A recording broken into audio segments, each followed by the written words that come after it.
Terima kasih untuk kesempatan lagi yang Engkau beri bagi kami semua.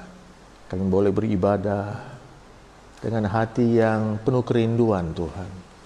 Kami boleh beribadah dengan hati yang penuh pengharapan kepada Tuhan. Dan kami percaya kuasa ibadah akan menjadi bagian kami, Tuhan. Dan berkat-berkat Allah yang jauh lebih dari yang kami pikirkan akan menjadi bagian kami semua. Sejauh mana tayangan ini boleh disaksikan, Tuhan, kemanapun tayangan ini boleh disaksikan, ke sana juga Tuhan memerintahkan berkat-Mu. Terima kasih Bapa, juga buat kami yang ada di ruangan ini. Engkau lawat, Engkau sertai urapi kami semua. Dalam dan demi nama Yesus kami bersyukur dan berdoa. Haleluya. Amin. Shalom bagi kita semua. Shalom. Puji Tuhan ya. Ini sudah hampir mendekati jumlah biasanya dan kita percaya keadaan akan semakin Tuhan pulihkan. Amin saudara. Dan mungkin minggu depan kita akan merubah jamnya sebab pemulihan juga mungkin akan kita buat ibadah.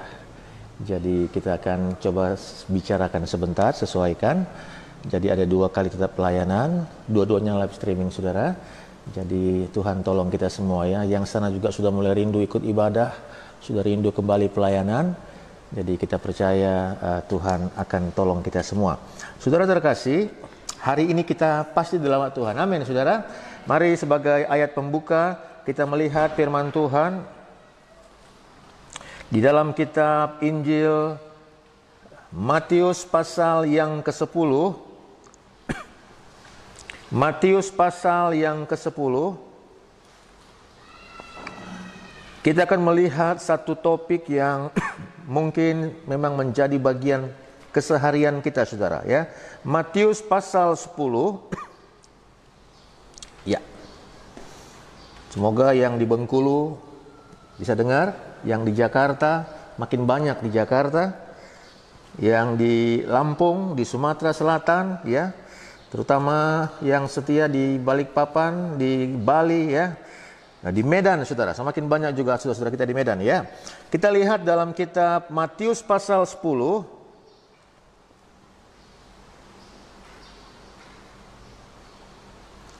Di dalam ayatnya yang ke-16 sampai ayatnya yang ke-19. Matius pasal 10 ayat 16 sampai ayat 19. Ayo sama-sama kita baca pada hitungan yang ketiga. 2, 3. Lihat, aku mengutus kamu seperti domba ke tengah-tengah serigala. Sebab itu hendaklah kamu cerdik seperti ular dan tulus seperti merpati.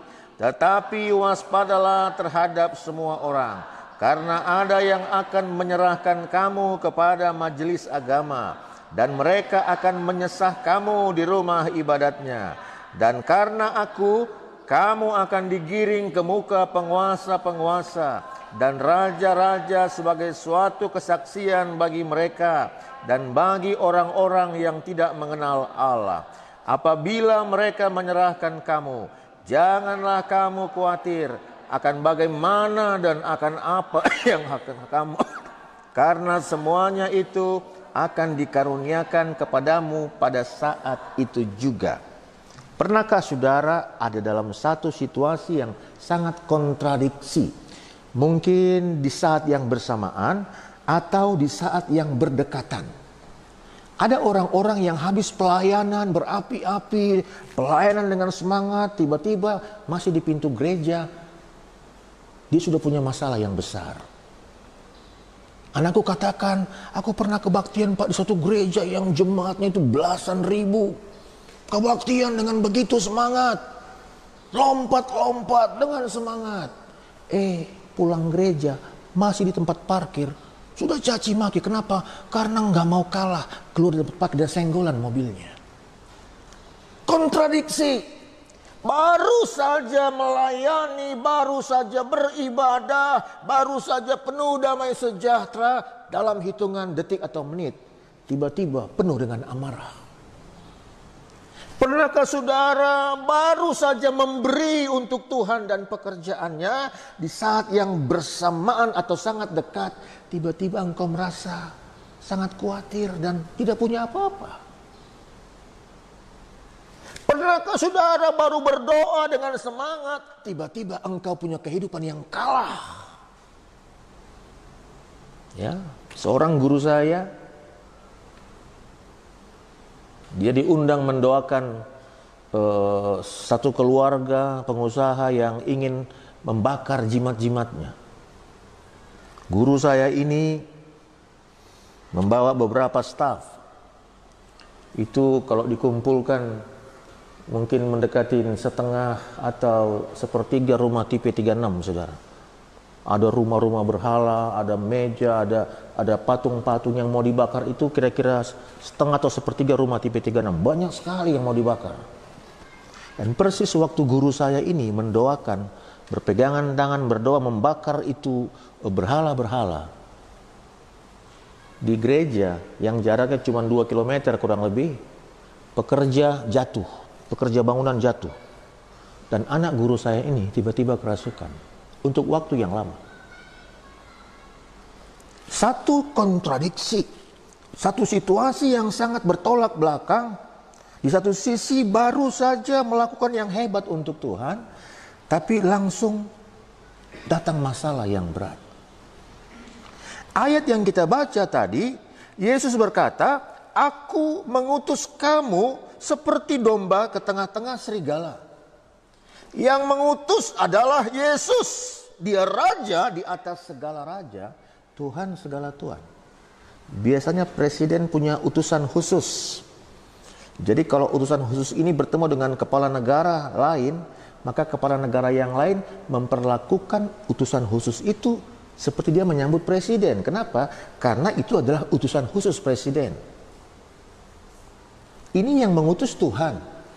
Tapi yang diutus ini dikatakan situasinya seperti domba ke tengah-tengah serigala. Satu keadaan yang tidak seimbang. Domba, makhluk yang begitu lemah, diutus ke tengah-tengah serigala. Domba itu seperti tumbal, saudara. Kadang-kadang itulah situasi kita. Kadang-kadang itulah situasi anak-anak Tuhan. Kadang-kadang itulah situasi pengikut Tuhan, ya. Situasi yang kadang-kadang begitu kontradiksi. Satu sisi kita berdoa kepada Tuhan segala Tuhan, Raja segala Raja, Pencipta langit dan bumi. Tapi di saat yang sama kita melihat bagaimana kok aku sepertinya lemah. Mari kita lihat, saudara, beberapa contoh dalam Alkitab tentang situasi-situasi ini. Bahkan sangat mungkin saudara pernah atau sedang mengalaminya. Kalau kita lihat dalam Matius pasal yang keempat, ayat 1. Coba kita baca Matius 4 ayat 1. Ayo kita baca sama-sama, ya. Matius 4 ayat 1, 2, 3. Maka Yesus dibawa oleh Roh ke padang gurun untuk dicobai iblis. Ini pasal 4 ayat 1. Di pasal 3-nya, 3 ayat terakhir, Yesus dibaptis di Sungai Yordan. Begitu dia dibaptis, dia keluar dari air, Alkitab mencatat langit terbuka. Wow, langit terbuka, ia melihat Roh Kudus dalam rupa burung merpati. Coba kita lihat, saudara, ya. Matius pasalnya yang ketiga, kita baca 3 ayat yang terakhir. Matius pasal yang ketiga, kita baca 3 ayat yang terakhir, ya.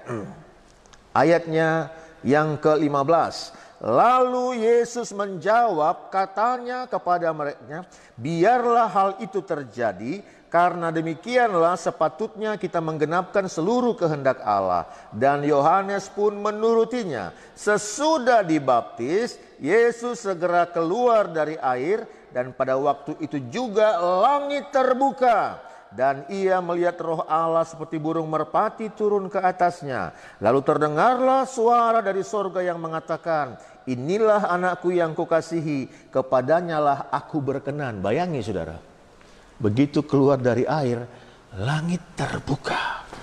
Satu Fenomena alam yang luar biasa. Menghormati momen itu, saudara. Langit terbuka. Ia melihat Roh Kudus turun dalam rupa merpati. Dikatakan di situ, saudara. Ya. Kemudian kedengaran suara dari surga. Wow. Kalau kita mendengar suara pesawat tempur saja, kita cuma mendengar suara deru yang begitu, saudara. Tapi ini suara dari surga. Yang berkata, inilah anakku yang kukasihi, kepadanya lah aku berkenan. Bayangkan gemparnya situasi saat itu. Bagaimana murid-murid ketakutan mendengar suara itu, melihat fenomena itu dahsyat sekali. Tapi lihat pasal 4 ayat 1. Maka Yesus dibawa oleh Roh ke padang gurun untuk dicobai. Jadi jangan sepele bagi saudara yang bersaksi tentang kemenangan. Engkau siap-siap diuji. Beberapa majelis kita yang dapat giliran khotbah, beberapa berkata, habis khotbah aku langsung diuji dengan khotbahku. Benar, saudara. Dan ujian itu kadang-kadang tidak tanggung-tanggung. Apa itu? Itulah kontradiksi dalam kehidupan mengikut Yesus. Yesus baru saja mendengar suara dari surga, langsung dibawa oleh Roh ke padang gurun untuk dicobai. Langsung dalam posisi seperti tumbal yang siap dikorbankan. Seperti korban, saudara, dalam posisi yang begitu lemah. Kita lihat lagi beberapa contoh, ya, dan kita akan semakin mengenal, ya, akan semakin mengenal bagaimana situasi yang sedang terjadi. Kalau kita melihat di dalam kitab Injil Matius pasal yang ke-16.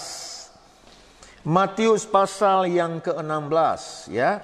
Ayatnya yang ke-13 mulai sampai ayatnya yang ke-19. Saya akan membaca, ya. Coba kita lihat. Setelah Yesus tiba di daerah Kaisaria Filipi, ia bertanya kepada murid-muridnya, kata orang, siapakah anak manusia itu?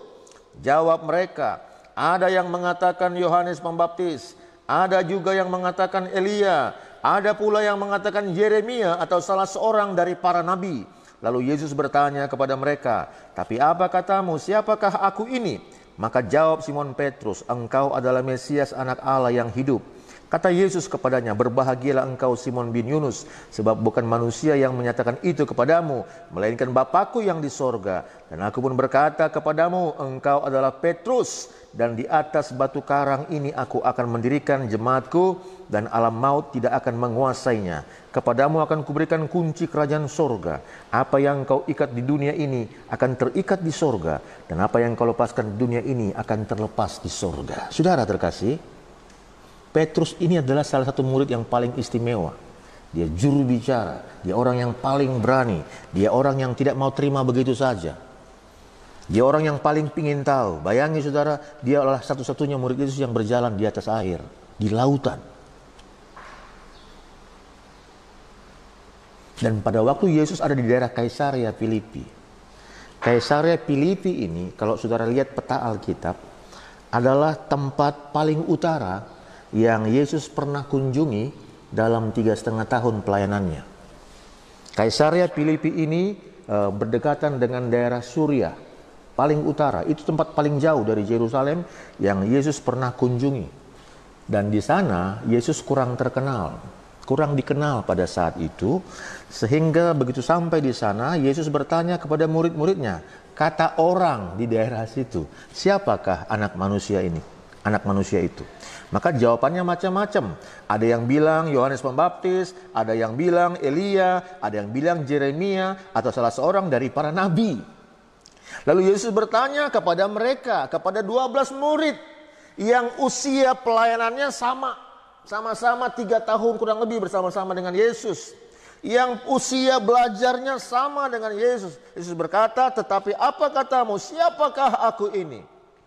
Maka jawab Simon Petrus, engkau adalah Mesias, anak Allah yang hidup.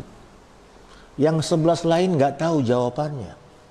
Dia tahu, saudara. Sehingga Yesus memberikan hak istimewa kepadanya. Ayat 17 berkata, berbahagialah engkau Simon bin Yunus, sebab bukan manusia yang menyatakan itu kepadamu, melainkan Bapakku yang di sorga. Yesus mengaku bahwa Petrus mendapatkan itu dari Bapa di sorga.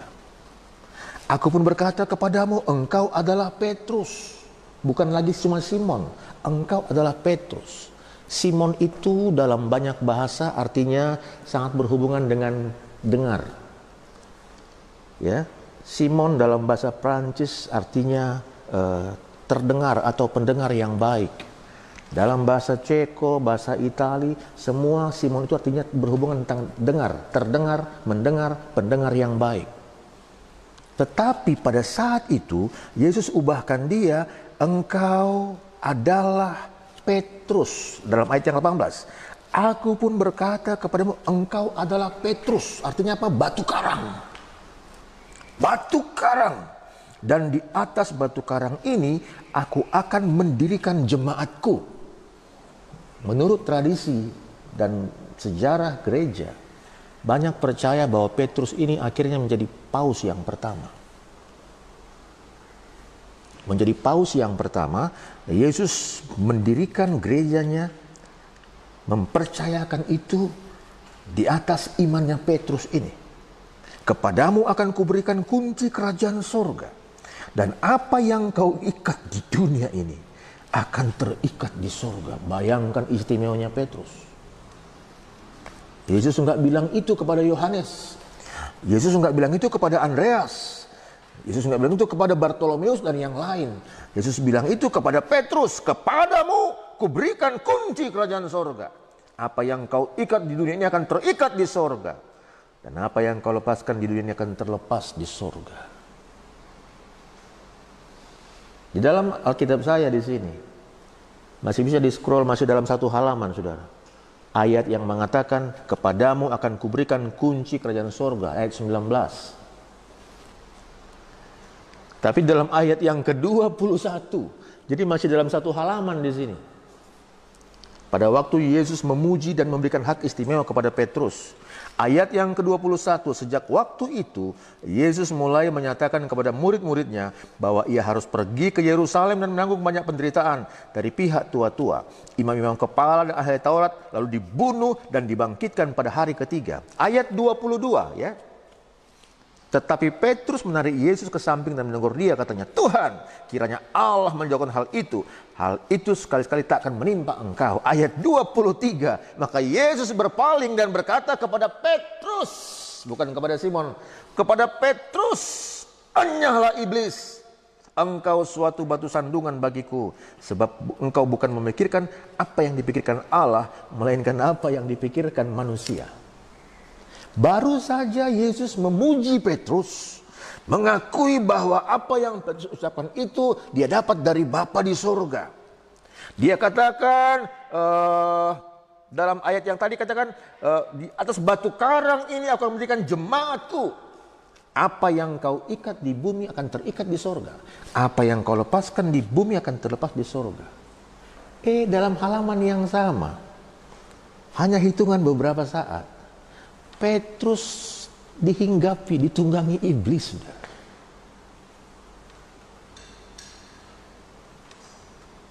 Jadi hati-hati. Pada waktu kita doa keluarga, kita sangat bangga memuji keluarga kita yang sedang berdoa. Itu bukan berarti doa itu, ya oke, jawaban doa itu atau kuasa doa itu bisa bekerja untuk waktu yang panjang. Tapi kitanya yang berdoa, siap-siap untuk diuji, saudara. Pada waktu Yesus berkata, sebentar lagi aku akan ditangkap, diserahkan, disalibkan, dibunuh, bangkit pada hari yang ketiga. Petrus bilang, sekali-kali itu gak akan terjadi Tuhan. Dijauhkan Tuhan, katanya. Nampaknya bahasanya bahasa mengasihi Tuhan. Tapi itu menolak salib. Dan Yesus berkata, enyahlah iblis. Enyahlah iblis, kata Yesus, saudara. Ya. Jadi ternyata bisa orang masuk dalam situasi yang kontradiktif. Begitu dia dengan hebatnya mendapat pengakuan dari Yesus sendiri, tapi langsung dia ditemplak, ditengking oleh Yesus dalam hitungan sebentar saja.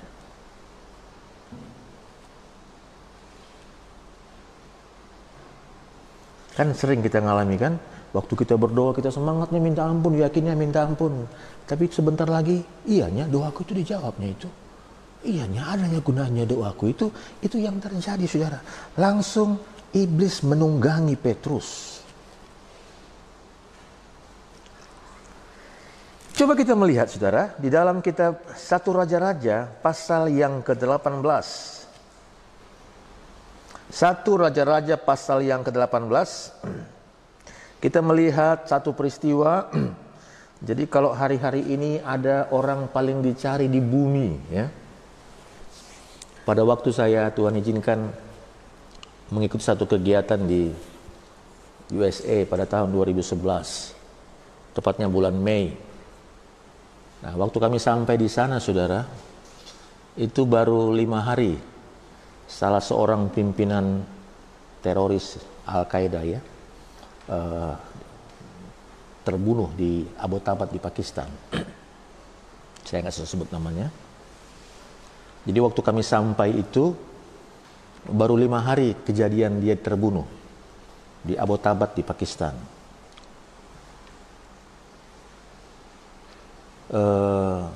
Saya ngobrol dengan pegawai penginapan tempat kami menginap. Sebab waktu itu hampir semua stasiun TV di Amerika memberitakan tentang peristiwa itu. Maaf, saya sebut saja. Tertembaknya Osama bin Laden. Jadi pada waktu itu saudara terkasih, itu merupakan dianggap satu prestasi. Bayangkan itu dari George Walker Bush, 2 periode menjadi presiden Amerika ya. Nggak bisa menyelesaikan itu. Ya, saya ingat itu kejadian 11 September tahun 2001. Persis saya ikut pendidikan di Jakarta. Sampai George Walker Bush 2 periode jadi presiden, belum tertangkap itu gembongnya. Akhirnya pada zaman Obama, tertangkaplah itu saudara. Nah, jadi satu peristiwa yang sangat luar biasa. Dunia gempar. Pada waktu Osama bin Laden terbunuh di satu rumah, satu gedung yang berdekatan dengan markasnya pasukan khusus Pakistan di Abbottabad. Kalau kita melihat dalam 1 Raja-Raja pasalnya yang ke-14, 1 Raja-Raja pasal yang ke-14, 18 maaf saudara, 1 Raja-Raja pasal yang ke-18, kita melihat bagaimana satu waktu Elia situasinya sama dengan sang gembong tadi. Dia menjadi orang yang paling dicari di muka bumi. Kalau kita melihat di dalam kitab 1 Raja-Raja pasal yang ke-18 ayat yang ke-6, ayat yang ke-7, sedang Obaja di tengah jalan, ia bertemu dengan Elia. Setelah mengenali dia, ia sujud serta bertanya, "Engkaukah ini hai tuanku Elia?" Jawab Elia kepadanya, "Benar, pergilah, katakan kepada tuanmu Elia ada."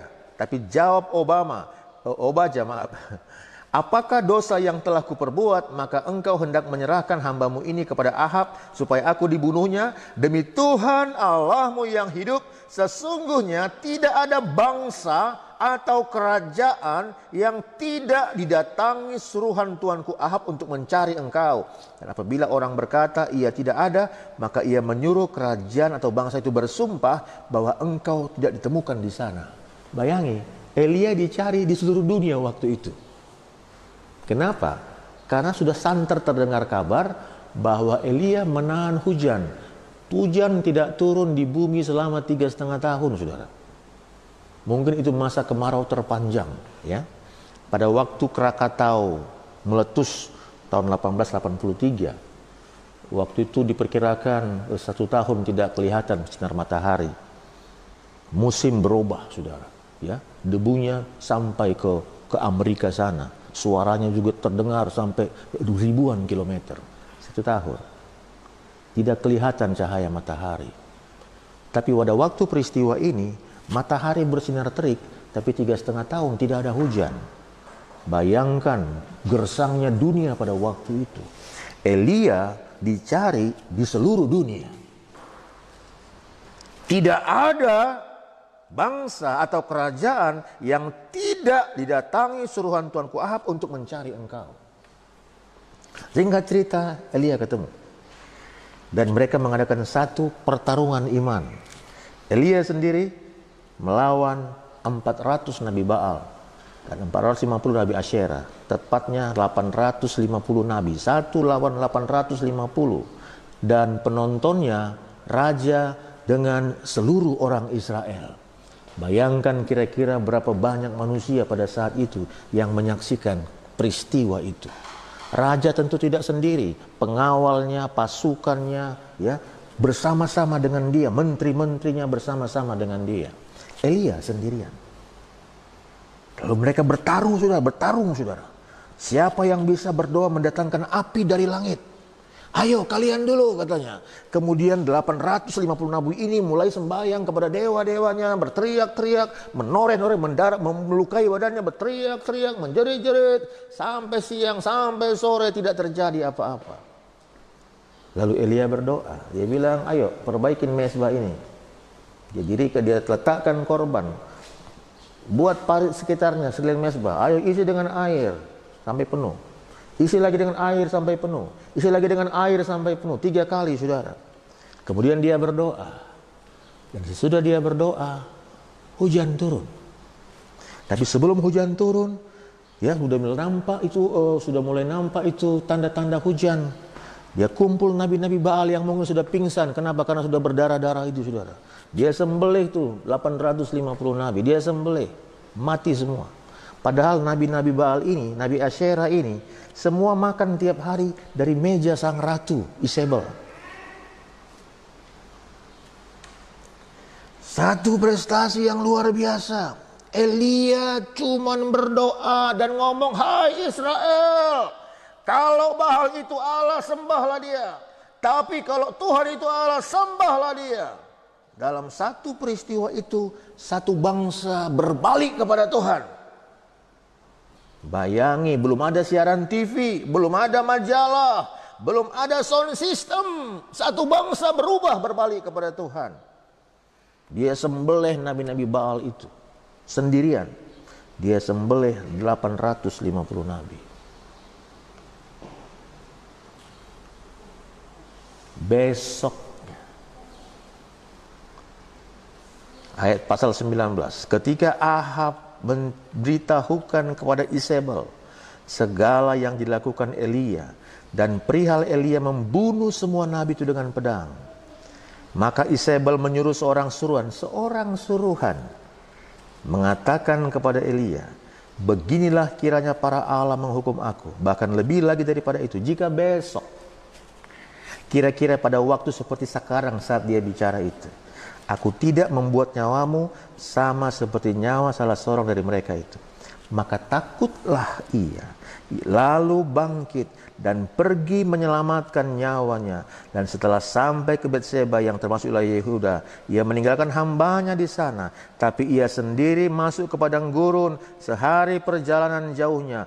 Lalu duduk di bawah sebuah pohon arar. Kemudian ia ingin mati. Hati-hati, saudara. Kadang-kadang waktu saudara baru dapat berkat, katakanlah sejumlah besar uang, itu tiba-tiba sebentar bisa jadi sumber masalah, sumber pertengkaran. Saudara tiba-tiba dapat berkat, dipromosi, saudara, siap-siap. Ada begitu banyak yang cemburu dan pingin menyakiti engkau. Elia baru saja mentobatkan satu bangsa. Besoknya dia ingin mati. Kontradiktif, saudara. Sangat berlawanan situasinya.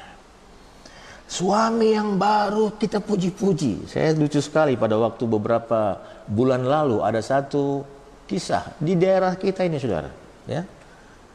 Sepasang suami dan istri di teras rumah bercanda-canda, ngobrol-ngobrol bercanda-canda. Orang lewat, mereka sapa-sapa. Hai, mau kemana? Tetangga-tetangga lihat mereka akrab sekali, suami istri. Di teras rumah mereka ketawa-ketawa, ngobrol, saudara. Lalu kemudian masuk ke rumah. Kedengaran ada suara-suara keras, pertengkaran. Lalu kedengaran 3 suara letusan pistol. Des, des, des. Suami dan istri mati. Barusan ketawa-ketawa di teras. Tetangga lihat, orang lewat saling sapa, canda-canda di teras rumah. Pulang sebentar bertengkar keras. Si suami bunuh istrinya dan kemudian ditembak kepalanya sendiri. Kenapa saudara? Hal-hal seperti ini sering terjadi. Baru saja Elia mentobatkan satu bangsa. Mengundang api dari langit dan api datang saudara. Dia berdoa supaya hujan turun. Padahal sudah 3,5 tahun nggak turun hujan. Dia berdoa hujan turun saudara. Tapi besoknya dia takut dengan seorang perempuan yang mengutus seorang utusan. Langsung dia kehilangan nyali saudara. Pada waktu engkau menerima berkat yang luar biasa, jangan lupa untuk berjaga-jaga. Pagari berkat itu, pagari hatimu. Karena mungkin saja sesudah itu ujian berat akan datang. Yang terakhir, kita melihat saudara tentang Yunus. Dalam kitab Yunus pasal yang ketiga. Yunus pasal yang ketiga. Yunus pasal yang ketiga. Datanglah firman Tuhan kepada Yunus untuk kedua kalinya demikian. Bangunlah, pergilah ke Niniwe, kota yang besar itu, dan sampaikanlah kepadanya seruan yang kupirmankan kepadamu. Bersiaplah Yunus lalu pergi ke Niniwe sesuai dengan firman Allah. Niniwe adalah sebuah kota yang mengagumkan besarnya, 3 hari perjalanan luasnya. Mulailah Yunus masuk ke dalam kota itu dan sedari perjalanan jauhnya lalu berseru, 40 hari lagi maka Niniwe akan ditunggang balikkan. Orang ini percaya kepada Allah, lalu mereka mengumumkan puasa, dan mereka baik orang dewasa maupun anak-anak mengenakan kain kabung. Sering pengkhotbah berkhotbah, saya pun pernah khotbahkan itu. Bagaimana Petrus sesudah penuh Roh Kudus, satu kali khotbah dia 3.000 jiwa bertobat. Amin saudara. Tapi ini satu kali khotbah 120.000 jiwa bertobat. Bahkan raja kota Niniwe yang tidak mendengar khotbah itu langsung pun bertobat. Satu kali dia khotbah, dia berseru, dia keliling. Satu hari itu dia berdoa keliling, saudara. Kota itu bertobat.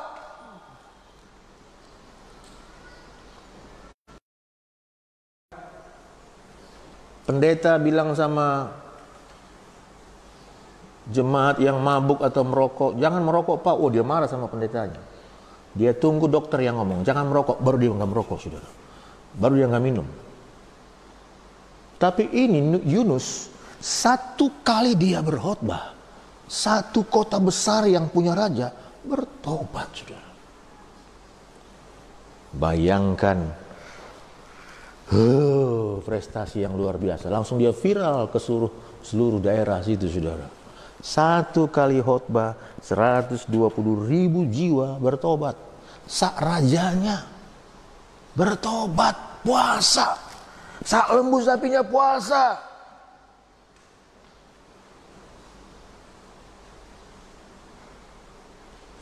Tapi coba lihat pasal yang keempat. Ternyata pertobatan orang Niniwe itu sangat mengesankan Yunus. Lalu marahlah ia dan berdoalah ia kepada Tuhan, katanya, ya Tuhan, bukankah telah kukatakan itu ketika aku masih di negeriku? Itulah sebabnya maka aku dahulu melarikan diri ke Tarsis, sebab aku tahu bahwa engkaulah Allah yang mengasihi dan penyayang, yang panjang sabar dan berlimpah kasih setia, serta yang menyesal karena malapetaka yang hendak didatangkannya. Jadi sekarang ya Tuhan, cabutlah nyawaku, karena lebih baik aku mati daripada hidup. Nggak ada intervalnya. Tidak ada yang menyalahkan dia. Tidak ada yang mengancam dia. Tiba-tiba aja dia baru menangkan satu kota, dia ingin mati. Saudara, kalau saudara memberi kepada Tuhan, doakan sebelum engkau memberi. Doakan pemberianmu itu. Kalau saudara mau melayani, berdoa sebelum melayani, doakan pelayananmu itu. Karena kadang-kadang waktu engkau memberi tanpa berdoa, lalu mulai ada bisikan, engkau menyesalinya dan mulai menyalahkan banyak hal. Karena kalau engkau tidak melakukan itu, sementara engkau melayani, engkau tidak mempersiapkan diri, dan terjadi kemarahan, engkau rasa tidak dihormati, engkau rasa tidak didengar, engkau rasa tidak mendapat pengakuan, dan engkau ingin mematikan roh pelayanan itu. Ada hal yang kontradiksi terjadi dalam hidup saudara dan saya.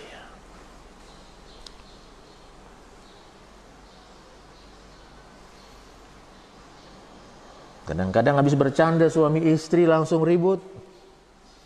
Habis, ya, coba anak-anak muda dengar sini. Berapa banyak peristiwa, pembunuhan sekarang.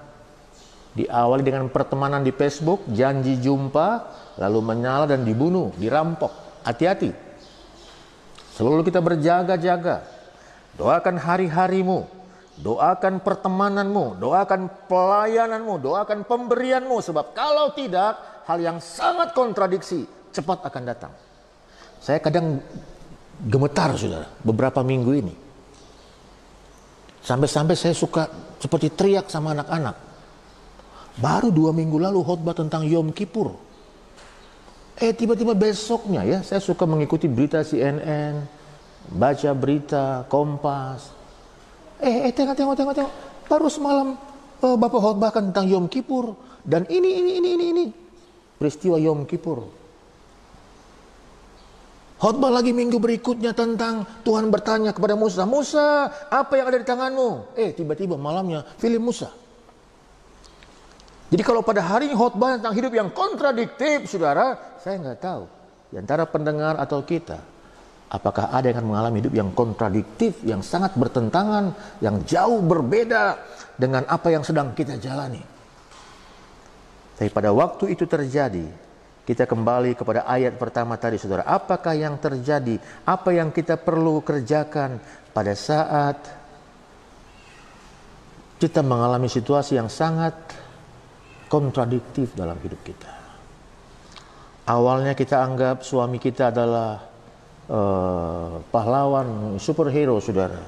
Tiba-tiba kita anggap dia sumber bencana. Kadang-kadang istri dianggap ya super mom di rumah, ya. Tiba-tiba dianggap jadi sumber malapetaka. Anak yang diharapkan menjadi sumber kebahagiaan dianggap jadi sumber bencana dan lain sebagainya. Apa yang harus kita kerjakan pada waktu situasi itu terjadi? Ayat yang ke-16 Matius pasal yang ke-10.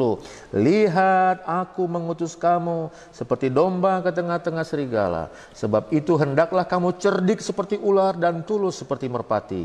Tapi waspadalah terhadap semua orang, karena ada yang akan menyerahkan kamu kepada majelis agama, dan mereka akan menyesah kamu di rumah ibadatnya. Dan karena aku, kamu akan digiring ke muka penguasa-penguasa dan raja-raja sebagai suatu kesaksian bagi mereka dan bagi orang-orang yang tidak mengenal Allah. Apabila mereka menyerahkan kamu, janganlah kamu khawatir akan bagaimana dan akan apa yang harus kamu katakan, karena semuanya itu harus dikaruniakan kepadamu pada saat itu juga. Karena bukan kamu yang berkata, melainkan roh Bapamu, dia yang akan berkata-kata di dalam kamu. Saat situasi itu terjadi, saudara, apa yang harus aku dan saudara kerjakan? Yang pertama, jaga ini. Jaga ini, saudara. Ini cepat sekali menyalahkan keadaan, menyalahkan Tuhan, menyalahkan masa lalu, menyalahkan pilihan, menyalahkan. Jaga ini, saudara. Ada waktunya kita berdiam diri dan membiarkan roh Bapamu yang berkata-kata. Situasi sekarang ini kita perlu berdiam diri. Berdiam diri di kaki Tuhan. Pada waktu kita mengandalkan ini, saudara, ini rentan melihat kesalahan, melihat peluang-peluang yang salah. Tapi waktu kita memejamkan mata dan berkata, Tuhan, tolong saya. Pada waktu kita andalkan ini paling pintar membidik mana yang mau dimaki, disumpah serapah, disalahkan. Waktu kita berdiam diri dan biar roh yang berkata-kata menyampaikan kata-kata yang perlu kita ucapkan, maka dia akan memberikan jalan keluar. Amin, saudara. Ya, di sini ada Ibu Siburian. Waktu ibu lemah, jaga ini. Suami yang menolong mengurus istri pada waktu keadaan memuncak, jaga ini.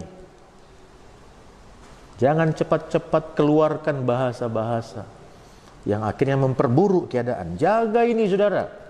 Saudara yang menyaksikan ini dan situasimu sedang berat, jaga ini, saudara. Karena seringkali ini malah memperburuk keadaan. Dengan kita diam, kita sedang menyerahkan seluruhnya kepada Tuhan. Tuhan tolong kita semua. Saya ingin kita menyanyikan sebuah lagu. Bisa.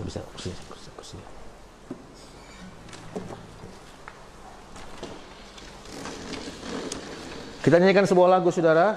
Ya, maaf, masih sangat manual ya. Kita nyanyikan sebuah lagu, ada di layar kita di sana.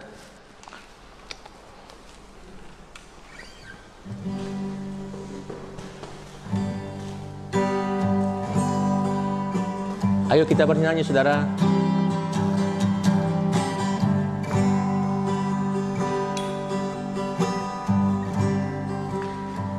Bila hati kita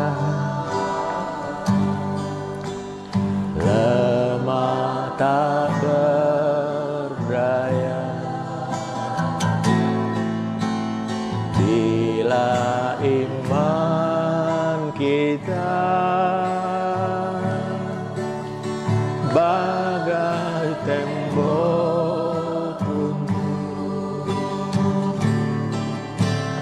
hanya ada satu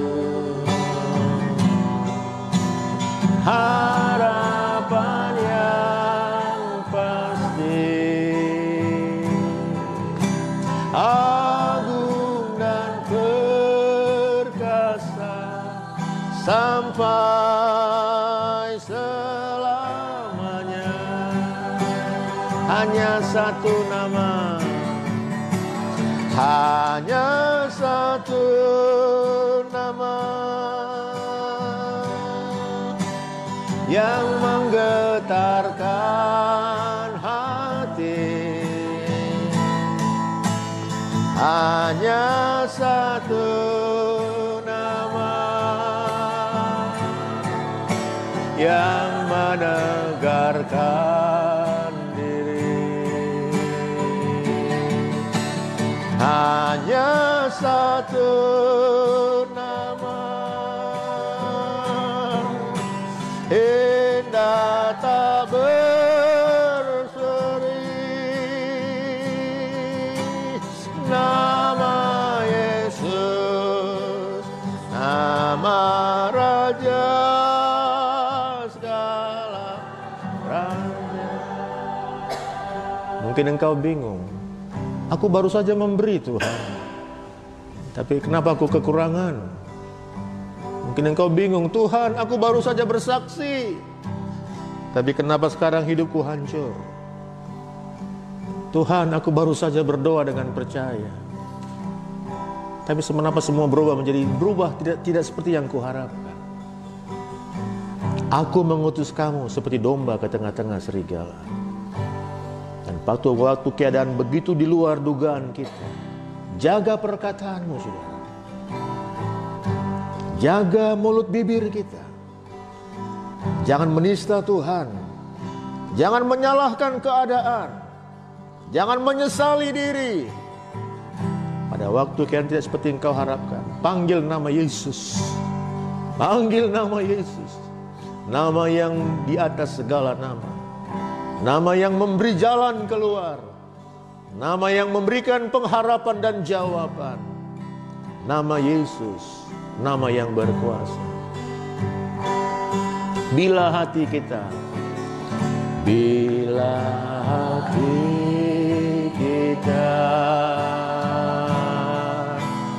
lemah tak berdaya,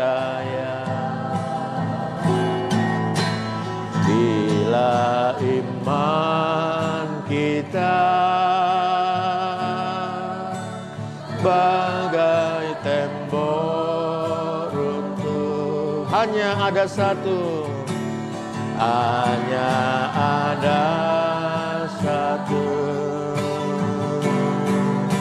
harapan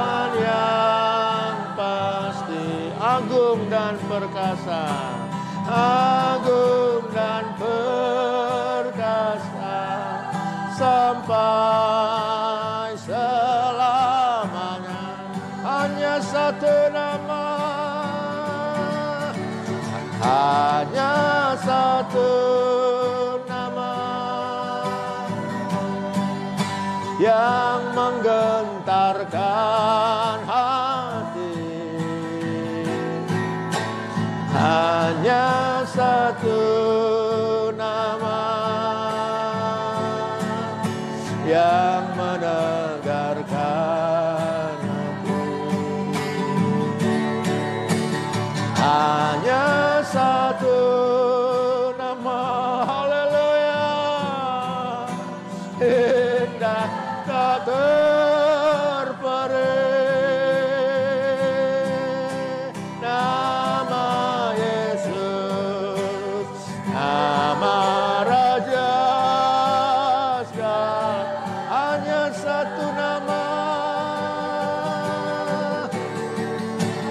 hanya satu nama yang menegarkan hati. Hanya satu nama yang menegarkan hati. Hanya satu nama, indah tak terperi. Nama Yesus, nama Raja segala.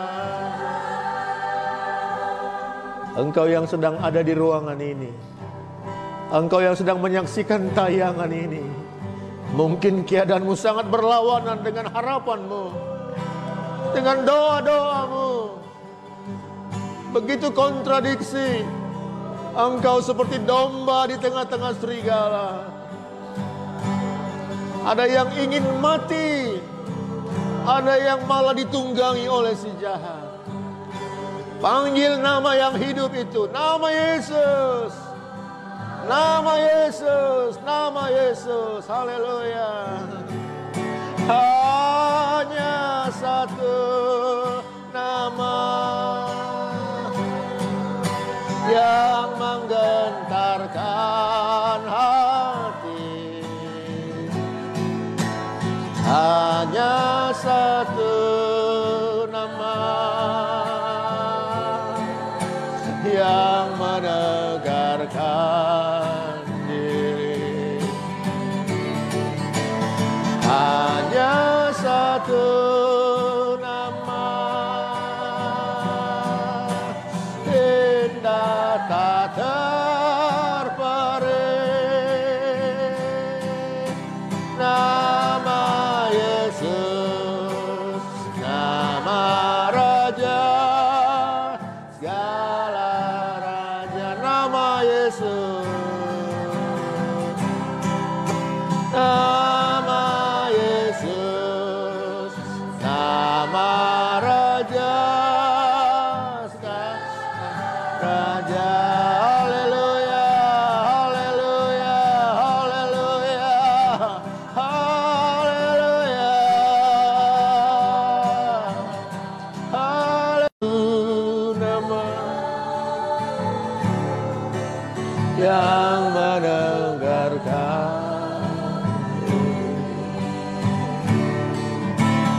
Hanya satu nama, indah tak terperi.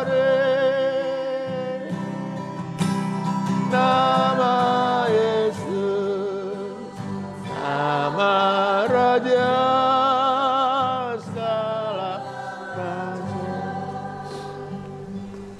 Untuk orang tua yang menjerit di hatinya, Tuhan, kenapa anakku berbeda? Hari ini biarlah Engkau memanggil nama Yesus. Untuk seorang yang sedang menyaksikan tayangan ini, Dan Engkau berkata, kenapa keadaanku tidak seperti yang Engkau janjikan Tuhan, tidak seperti yang kuharapkan Tuhan. Saat ini di tempat Engkau menyaksikan tayangan ini, panggil nama itu, nama Yesus. Tidak perlu menyalahkan apa-apa, tidak perlu menyalahkan keadaan.